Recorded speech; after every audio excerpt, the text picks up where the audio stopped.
Hi guys! Welcome back to my YouTube channel and this is Lilian Herbert Channel, and for today's vlog guys ay magluto tayo ng adobong paa ng manok guys. At so ayan, nagisa na natin sibuyas, bawang at saka luya. Ilalagay na natin ang ating paa ng manok. Ayan, sarap na. Lagyan natin ng ampalaya ito mamaya guys. Adobong paa ng manok with ampalaya ang ating luto na ito. Soy sauce for sugar. Ayan, sugar, black pepper, laurel, ayan guys, laurel, and chicken powder. Ayan. So, yung suka guys, mamaya pa natin ilagay guys yung suka. Siyempre, halo-haloin muna natin to bago tayo maglagay ng water na pang palambot. Ayan. Ayan ang ating pinakalas ang suka nito guys. Kung malambot na siya.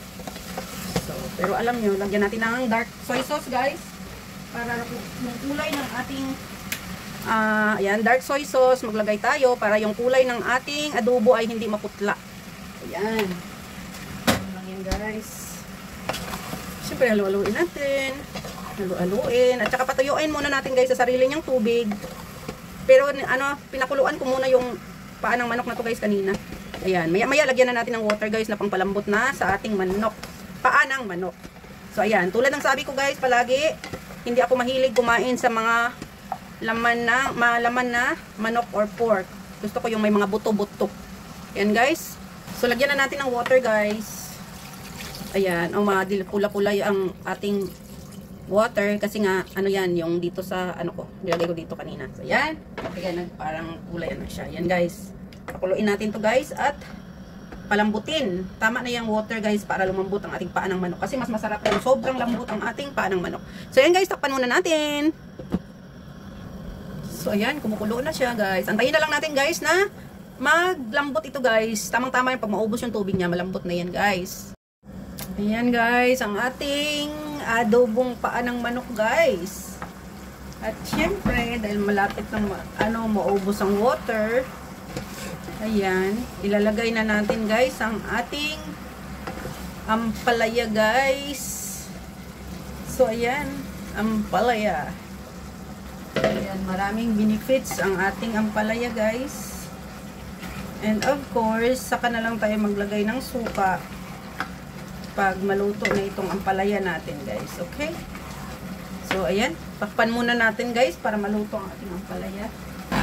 Bitter melon. Ayan. So, ayan guys. Tingnan na natin. Ayan. Wow. Ayan na. Malambot na ang ating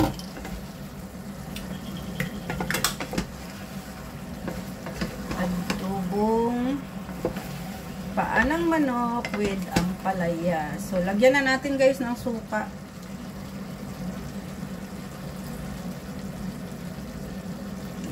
Okay lang. Yan, wag muna nating anuhin. Ilagyan ko na ng suka guys. Pero hindi marami. So yan guys, ang ating adobo ay atin ang haluin kasi wow. Sarap. Ang sarap-sarap ng ating adobong paa ng manok with ampalaya. Ayan guys. And ito ay ready na guys. Ayan guys. Okay na to guys. Ready na ang ating ampalaya. Thank you so much for watching guys sa pagpanood sa aking pagluluto ng adobong paa ng manok with ampalaya guys or bitter melon. Thank you so much for watching.